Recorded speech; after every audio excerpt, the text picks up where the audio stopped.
నిజామాబాద్ జిల్లాలో అనాథ పిల్లల దత్తతకు దంపతులు క్యూ కడుతున్నారు. సంతానలేమి సమస్యతో దత్తత తీసుకునే జంటల సంఖ్య క్రమంగా పెరుగుతోంది. విదేశీయులు సైతం ఇక్కడికి వస్తున్నారు. చిన్నారుల దత్తత కోసం దరఖాస్తు చేస్తే 2 నుంచి 5 ఏళ్ల వరకు వేచి చూడాల్సి వస్తోంది.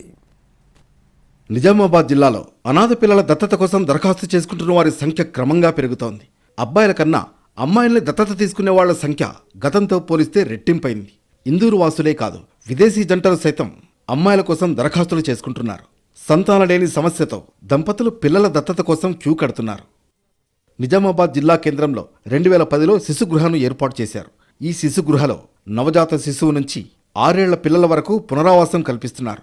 అనాథ చిన్నారులకు అమ్మ ప్రేమను పంచుతూ వాళ్లను పెంచుతున్నారు. పిల్లల కోసం దరఖాస్తు చేసుకున్న జంటలకు సీనియారిటీ ప్రకారం ఈ చిన్నారుల్ని దత్తతిస్తున్నారు. దత్తత కోసం ఆన్లైన్ దరఖాస్తు చేసుకుంటే సీనియారిటీ ప్రకారం చట్టబద్ధంగా దత్తతిస్తున్నారు. కేవలం నిజామాబాద్లోనే నెలకు 30 నుంచి 40 జంటలు పిల్లల కోసం దరఖాస్తులు చేసుకుంటున్నాయి. అమ్మాయిల కోసం దత్తత చేసుకుంటే 2 నుంచి 3 ఏళ్లు, అబ్బాయిలు కావాలంటే 4 నుంచి 5 ఏళ్ల వరకు ఎదురు చూసే పరిస్థితి ఉందని చెబుతున్నారు అధికారులు. ఓఎస్ఎస్ ఫర్టిలిటీలో అమ్మ నాన్నలకి పర్సనలైజ్ ట్రీట్మెంట్ ఇచ్చారు. In the good hands of science. Mummy daddy అవ్వాలంటే ఓఎస్ఎస్ కి కాల్ చేయండి. Aadhaar card, pan card, date of birth certificate, marriage certificate, తర్వాత మెడికల్ సర్టిఫికేట్ అంటే మెడికల్ ఫిట్ అని చెప్పేసి, తర్వాత శాలరీ సర్టిఫికేట్ లేదా ఇన్కమ్ సర్టిఫికేట్.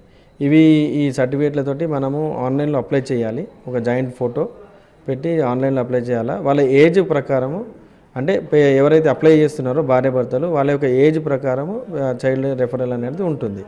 నిజామాబాద్ శిశుగృహ నుంచి గడిచిన 10 ఏళ్లలో సుమారు 160 మంది చిన్నారుల్ని దత్తతివ్వగా అందులో 60 మంది బాలురు ఉంటే 100 మంది ఆడపిల్లలే ఉండటం విశేషం. కన్నబిడ్డలను పెంచలేకపోవడం, పేదరికం, ఆర్థిక సమస్యలు తదితర కారణాలతో పుట్టిన వెంటనే ఆడబిడ్డలను చెత్తకుప్పల్లో, ఆసుపత్రుల్లో వదిలేసి వెళితే అలాంటి శిశువులను శిశుగృహ అధికారులు అక్కున చేర్చుకుంటున్నారు. చట్ట ప్రకారం దత్తత తీసుకోవాలని, పిల్లల్ని కొనుగోలు చేయడం లాంటివి చేస్తే క్రిమినల్ కేసులు ఉంటాయని చెబుతున్నారు చైల్డ్ వెల్ఫేర్ కమిటీ పెద్దలు. అప్లై చేశాక హోమ్ స్టడీ అని ఉంటుంది. హోమ్ స్టడీకి వెళ్ళినప్పుడు ఏంటిదంటే ఆ పేరెంట్స్ హెల్త్ గురించి, వాళ్ళ ప్రాపర్టీ గురించి, వాళ్ళ జాబ్ గురించి ఇవన్నీ హోమ్ స్టడీలో క్లియర్గా ఉంటుంది, మెన్షన్ చేయడం జరుగుతుంది. తర్వాత అవన్నీ చూసుకున్నాక ఒక రిపోర్ట్ ప్రిపేర్ చేస్తారు. ఆ రిపోర్ట్ని బట్టి మనం వాళ్ళకి అప్లై చేపిస్తాం. 10 ఏళ్లలో సుమారు 20 మంది చిన్నారులను దత్తతతో విదేశాలకు తీసుకువెళ్లారు. America, Italy, Canada, Germany, Spain దేశాల దంపతులు ఇందూరు అనాథ చిన్నారులను దత్తత తీసుకుని వాళ్లకు తల్లిదండ్రులుగా మారుతున్నారు. ఒక పాప లేదా ఒక బాబు ఉన్న వాళ్లు దత్తతకు దరఖాస్తు చేసుకోవచ్చు.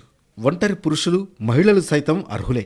అయితే ఒంటరి పురుషులకు కేవలం అబ్బాయిని మాత్రమే దత్తత ఇస్తారు.